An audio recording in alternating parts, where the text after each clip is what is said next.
que son iguales a los que tuvimos nosotros con los torturadores buenos, eso, ¿no? Bueno.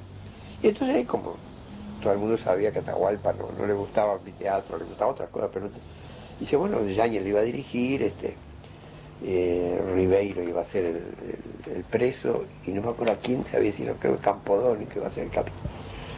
Y dice, bueno, de todos modos, dice, Atahualpa estaba en Cuernavaca, le vamos a mandar, le hablaron por teléfono, y dice, sí, mándenmela, es igual, la quiero ver.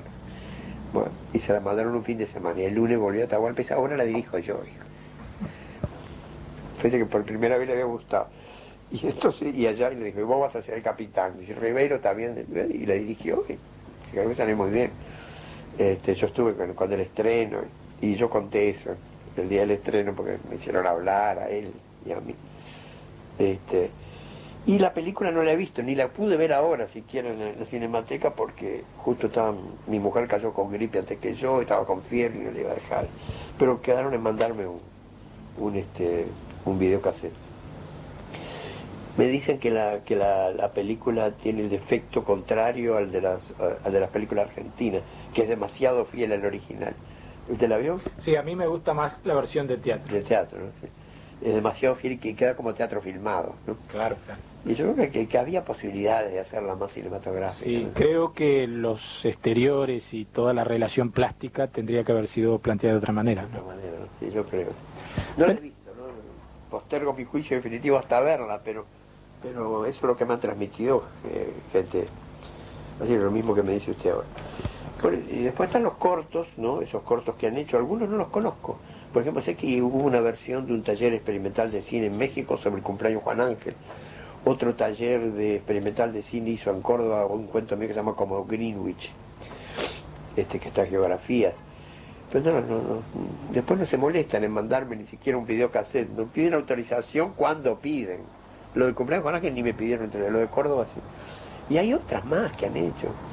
Incluso acá en el interior hicieron una sobre, no sé si, sobre Mis Amnesia, me parece. Sobre Mis Amnesia hay dos cortos, una hecha por un cineasta de acá del interior y otra por un francés, Alain Lebrousse, que sacó premio con esa película, se casó con la actriz, porque era un francés que vivió mucho tiempo acá en Montevideo, ¿no? Era profesora de la Alianza Francesa y sacó el premio de Cineclub, sacó acá. Y después se casó con la chica, con la actriz que era una alumna de él, y ahora después se divorciaron. Ayer me contaban que hay un núcleo de jóvenes vinculados a los temas del video que le quiere proponer filmar El país de la cola de paja. ¿Y eso cómo se hace para filmar eso? No sé, pero la idea anda. Extraño. Benedetti, quisiera por último pedirle una reflexión sobre los años 68. Usted fue un protagonista del 68 en lo social y en lo literario, podemos decir. Por lo menos fue un hombre que en esa época fue un participante. ¿Pero en qué sentido fue un participante? ¿El 68 fue allá en París? No, pero eso es justamente lo que le quería preguntar. También hubo un 68 en el Uruguay, en realidad en todas partes. Pero fueron reflejos de lo de París, ¿no? Fueron reflejos de ¿Usted lo ve así? Yo creo que sí. A mí no es una cosa que me entusiasmó demasiado de lo del 68. Fíjese la propaganda que tuvo eso. Un hecho que tuvo, no es que yo mida los actos así rebeldes por los muertos, pero llama la atención que mientras en América Latina todos los días moría una cantidad de gente, eran presos y torturados, con el famoso 68 hubo un solo muerto, un señor que huyendo de los flicks se cayó al Sena y se ahogó porque no sabía nadar. Y en cambio se escribieron 300 libros sobre el 68. Entonces se escribieron libros sobre los grafitis, se escribieron libros sobre todo. Y terminó tan flojamente, ¿no? Porque los obreros que parece que querían seguir la cosa, pero ahí fueron los líderes estudiantiles y eso, que después se han burocratizado completamente, algunos están casi en posiciones de derecha, fueron los que aflojaron, ¿no? Y De Gaulle estaba a punto de caer prácticamente, ¿no? Y fueron ellos los que aflojaron, en un momento en que, claro, se corría más riesgo, pero bueno, cuando se toman posiciones como la gente del 68, hay que saber hasta dónde va el riesgo, ¿no? A mí no es, yo sé que tuvo una importancia también en Italia, en España, ¿no? Fue encandilado por el 68. A mí no es una cosa que digamos que en mi historia ideológica tenga un valor demasiado positivo. Los actores del 68 uruguayo han dicho en estos últimos días, en los últimos meses, a raíz de que hace 25 años, de que muchos de aquellos sueños de ellos no se pudieron cumplir porque el proyecto que proponían no era viable. Yo no sé si era viable o no era viable. Ellos cuestionaban al poder de ese momento, ¿no? Ahora, tenían que haberlo pensado antes si era viable o no era viable. Armar semejante escándalo para una cosa que no era viable, ¿no? Yo pienso que ellos formularon una reclamación a cómo el poder, en ese caso era de Gaulle, ¿no? A cómo estaba llevando las cosas adelante en relación con las masas populares, ¿no? Fue un movimiento muy anarquista y muy influido por los anarcos y los trotskos, ¿no? Entonces también eso le dio el caos que generalmente tienen esos planteos, bien intencionados por lo general, ¿no?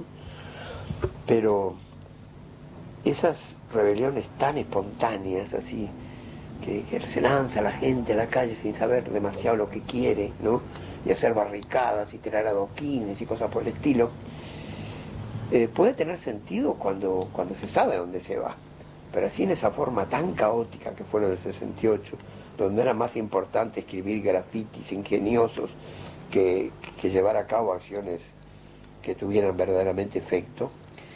Entonces yo creo que fue demasiado superficial, muy frívola me parece el 68. Ahora, en el Uruguay tuvo características distintas, no fue un enfrentamiento con el gobierno de la época y no entre las autoridades universitarias, por ejemplo. No entre las autoridades. Claro, no fue el movimiento estudiantil contra las autoridades universitarias, como en el caso de París, sino que fue contra el gobierno de la época. Claro, yo pienso que ahí lo del 68 fue un pretexto, ¿no? Problemas que había y razones que había para oponerse al gobierno, ¿no? Pero como lo del 68 fue tomado como fecha emblemática y cosas por el estilo, entonces se usó. Sí, algunos historiadores uruguayos contemporáneos dicen que en el 68 murió un Uruguay y nació otro, por ejemplo. Yo no creo eso tampoco, no. Yo creo que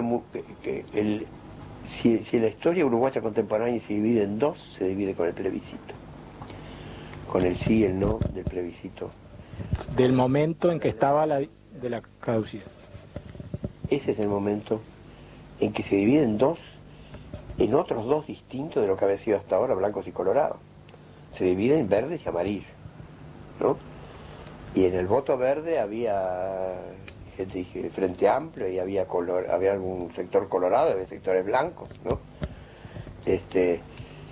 Y la prueba está que después en las elecciones que yo me tomé el trabajo y lo publiqué en Brecha, me acuerdo, de anotar quiénes habían votado por el voto amarillo y quiénes habían votado por el voto verde, y lo mismo que fue 47-53, ¿no? Que era casi la mitad y mitad del país, ¿no?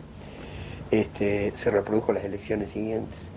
O sea que eso es la división que quedó en Uruguay. Por eso digo que empieza otro Uruguay a partir del plebiscito. Muchos dicen que fue el momento de que quedó demostrado un empate entre los uruguayos, que sigue. Claro. Sí, algún día habrá que definirlo con penales, pero bueno. En el fútbol los penales no han dado muy buen resultado, Uruguay. No, es que está tan mal el fútbol uruguayo, francamente, es un reflejo. ¿Lo siguió? Sí, claro, yo me suscribo a ese suplementito que tiene la República, nada más que para ver los resultados del fútbol, porque si no, no me entero. Benedetti, le agradecemos mucho esta oportunidad que nos ha dado de conversar con ustedes. Bueno, gracias a ustedes y por el tiempo que les he llevado.